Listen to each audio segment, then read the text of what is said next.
السماوات والأرض وما بينهما العزيز الغفار وأشهد أن محمدا عبده ورسوله المصطفى المختار وصلى الله عليه وعلى آله وصحبه الأطهار الأخيار أما بعد. کتاب التوحید کا آج درس نمبر 49 ہے. اس سے پہلے 48 دونوں ہو چکے ہیں. آج نیا باب ہے, نیا چیپٹر ہے. اللہ تعالیٰ کی کلام سورۃ آل عمران کی آیت 175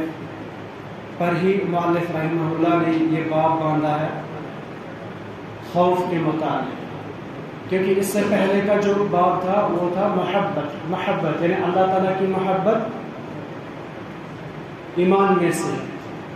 اصل, یعنی دین یہی ہے, اللہ تعالیٰ کی محبت, اللہ تعالیٰ کا خوف. کیونکہ انسان جو بھی عبادت کرتا ہے, جو بھی عمل کرتا ہے, اس میں ان دو چیزوں کا بلکہ تین چیزوں کا ہونا ضروری ہے. ایک تو خوف اور دوسرا محبت, تیسری چیز ہے امید. مؤلف رحمہ اللہ نے محبت کے بعد خوف کا باب اس لیے باندھا کیونکہ کچھ عبادتوں کا تعلق دل کے ساتھ ہے. یہ یعنی یہ اعمال, یہ عبادتیں قلبی ہیں جو ہم دل سے انجام دیتے ہیں.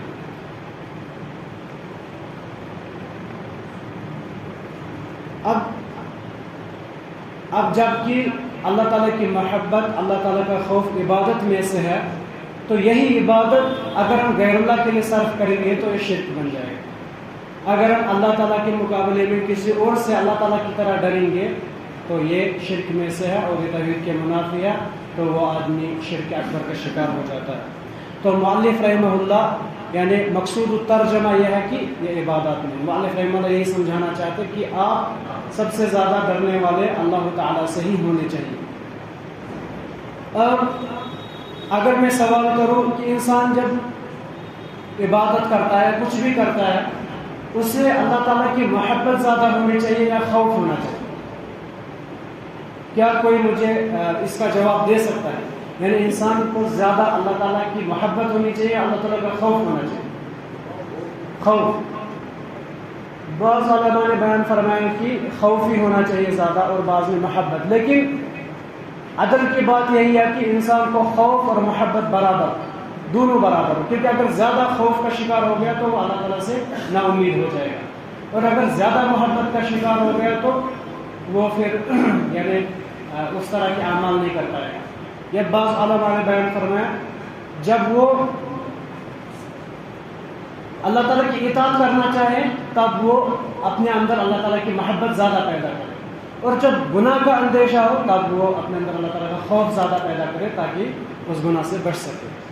بہرحال مؤلف رحمہ اللہ بیان فرماتے ہیں, اللہ تعالیٰ کا کلام پہلی آیت جو انہوں نے بیان فرمائی, اللہ تعالیٰ بیان فرماتے ہیں انما ذالکم الشیطان یخوف اولیاءہ فلا تخافوہم وخافونی ان کنتم مؤمنین. اللہ تعالیٰ بیان فرماتے ہیں یہ شیطان ہے جو آپ کو اپنے اولیاء کے ذریعے سے ڈراتا ہے. انہیں شیطان آپ کے دل میں وسوسہ ڈالتا ہے کہ آپ ان سے ڈرو,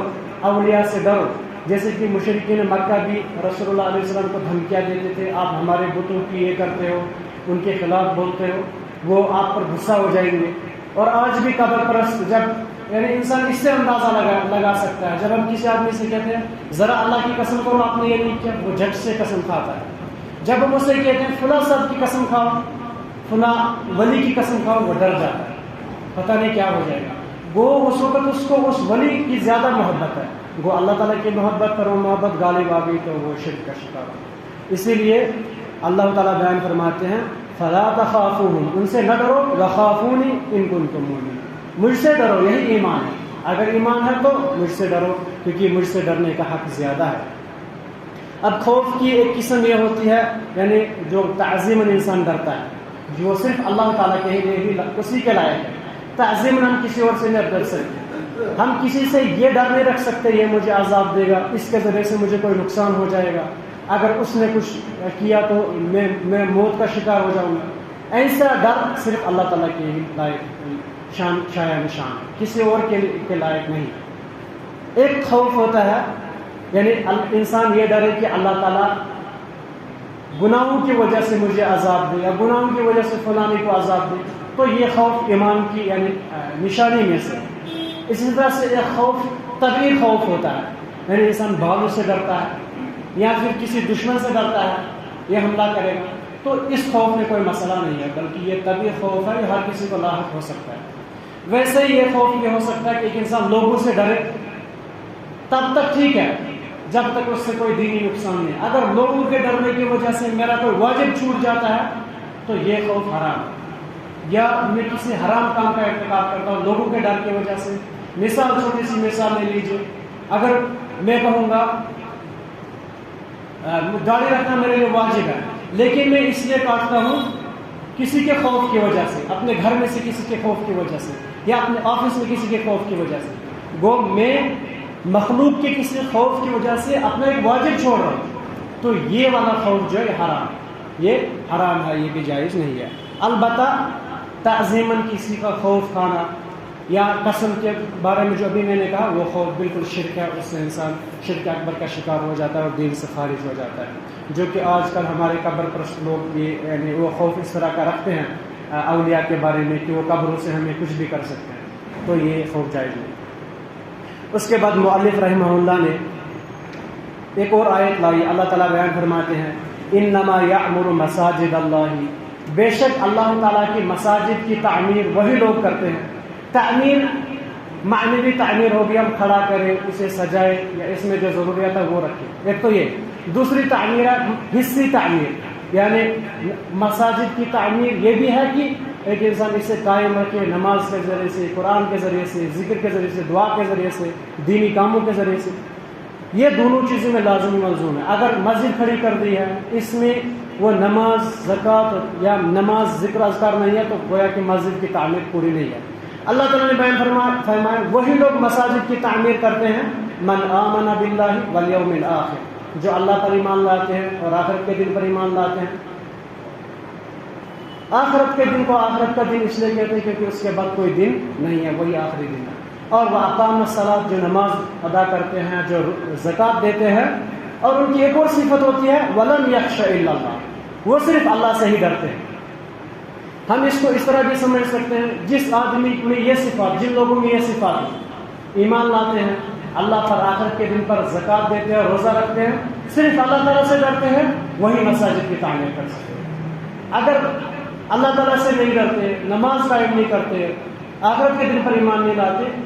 وہ مساجد تعمیر نہیں کرتے، اگرچہ انہوں نے بلڈنگ بھی کھڑی کر دی، وہ مسجد کی تعمیر نہیں ہے۔ اس کے بعد اللہ تعالیٰ بیان فرماتے ہیں فَعَسَىٰ أُولَٰئِكَ أَن يَكُونُوا مِنَ الْمُهْتَدِينَ، شاید کی امید ہے کہ وہ ہدایت والوں میں سے بن جائے۔ یہاں پر عسیٰ لفظ اللہ تعالیٰ نے بیان فرمایا، جب اتنے صفات اگر ایک انسان پہ آ جائے پھر تو اللہ تعالیٰ کہنا چاہیے نا بالکل وہ ہدایت یافتہ ہے، بلکہ اللہ تعالیٰ نے کہا شاید کہ وہ ہدایت پائے۔ تو ابن عباس رضی اللہ عنہ بیان فرماتے ہیں عسیٰ اللہ تعالیٰ کی طرف سے ہوتا ہے، یعنی ضروری ہے وہ ہدایت پائیں گے۔ ابن عثیمین رحمہ اللہ بیان فرماتے ہیں کہ اللہ تعالیٰ نے عسیٰ لفظ اس لیے استعمال کیا تاکہ ایک انسان کو یہ صفات آ جائے، وہ غرور کا شکار نہ ہو جائے کہ میں ہدایت یافتہ ہو جائے، پھر بھی اللہ تعالیٰ کے ہاتھ میں ہے۔ بہرحال اس کے بعد مؤلف رحمہ اللہ نے تیسری دلیل لائی ہے، اللہ تعالیٰ بیان فرماتے ہیں وَمِنَ النَّاسِ مَن يَقُولُ آمَنَّا بِاللَّهِ، بعض لوگوں میں سے کچھ لوگ، جہاں جہاں اللہ تعالیٰ نے کہا وَمِنَ النَّاسِ، لوگوں میں سے کچھ لوگ، عبداللہ الحمد حسینی بیان فرماتے ہیں اس سے مراد اکثر منافقین ہوتے ہیں، یعنی منافقین یا بعض لوگ کیا کرتے ہیں، وہ کہتے ہیں ہم نے اللہ تعالیٰ پر ایمان لایا، لیکن جب انہیں تکلیف پہنچتی ہے اللہ تعالیٰ کے راستے میں تو جعل فتنة الناس كعذاب اللہ، انہیں ایسا لگتا ہے کہ یہ جو ہمیں عذاب پہنچا، یہ لوگوں کی طرف سے جو عذاب پہنچا گویا کہ اللہ تعالیٰ کی طرف سے پہنچا۔ یعنی سمجھنے کے لیے اس طرح کہہ سکتے ہیں جب انہیں کوئی تکلیف حاصل ہوتی ہے